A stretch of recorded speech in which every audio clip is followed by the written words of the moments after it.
All right, so we're gonna go ahead and practice a little bit of the friction zone.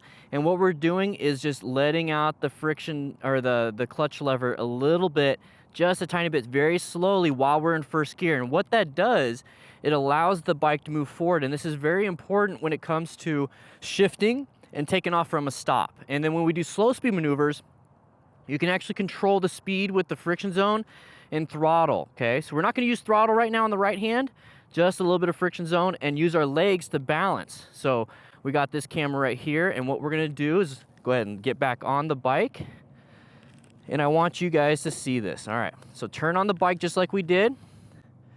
Engine start. Now we're in neutral. Very good. So I want you to take a look at this right here. This is the clutch lever, okay? And so what we're gonna do, I'm gonna put my hand underneath so you can see the top of it, is that we're just gonna go ahead and slowly release it to the point where about halfway, or like, you know, let's say a third of the way there, the bike will start to move when we're in first gear. So what that's doing is right here, we are taking away all power from the rear wheel. It might be in first gear, it's ready to go, but the power is not connected to the back wheel when it's like this. When we start to release it, it starts to give it a little bit more power. Just like if you're taking a shower and you just want to adjust it just a little bit to where it gets nice and warm. And that's your Goldilocks zone, basically. So we're gonna get up to here, we're gonna go ahead and pull in the clutch. We're gonna go into first gear. Now, once again, if I let it go, I'm just gonna stall, right? So if I do that, it's gonna stall. So what we wanna do, I'm gonna pull in the clutch, if that happens, start it back up, and we're good to go. And I'm gonna go ahead and slowly release the clutch. So nice, I'm gonna go ahead and hold it like this so you can see it a little bit better. I'm gonna do it with one finger, but I want you to use all 4 fingers. So I'm gonna slowly, no throttle, but I'm gonna put my hand on here for stability. And all I'm gonna do is kind of walk a little bit.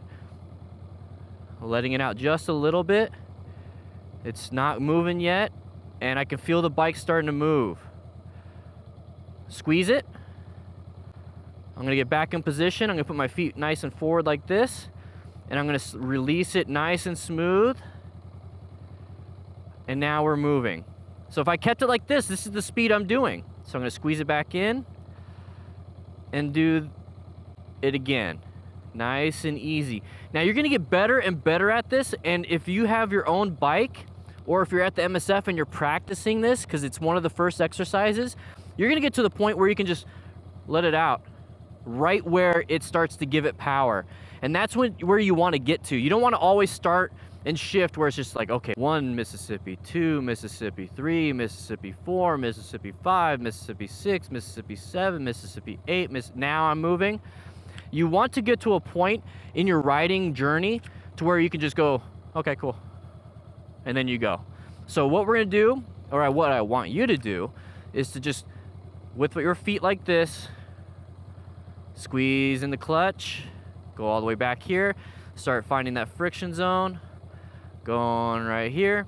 Very good. And once you get that and you get a good feel and you're kind of getting bored is good. It means that you're learning it.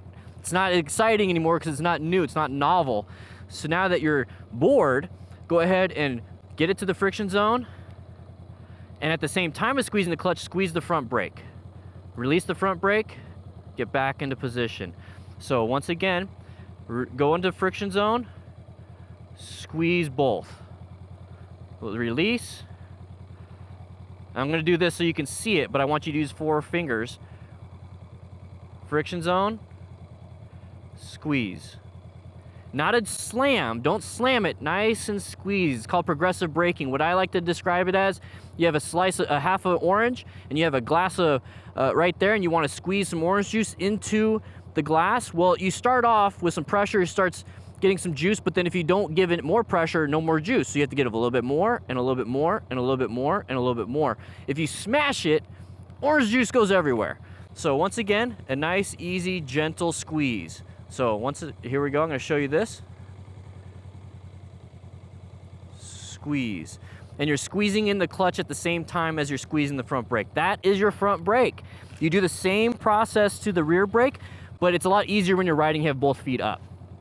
Okay, so we got this. We're doing pretty good. I am doing great, I love it. Now we're in first gear, let's say we're done, right? Let's get our left foot back on. Let's get it underneath with the clutch lever squeezed. Half click up. Confirm with the light, but you never trust the light. So same thing, slowly release it to that friction zone. Hey, I'm not moving, I'm not moving, I'm not moving, and I let it go. And I can also confirm it by the fact that it rolls. Now we're gonna shut it off. We're gonna shut the bike off. So simple, turn the key to turn the battery off. Look down if you need to, but usually you can just use the heel of your foot to put the side stand down, set it down, it feels stable, front brake, swing the leg over, and good. Now if you notice, some of these bikes have this thing right here.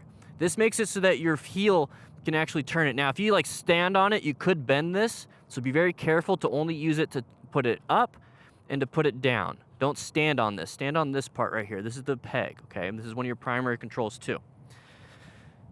All right, now that we know all of that, we're actually going to practice the handlebar turning, the head movement, and everything else.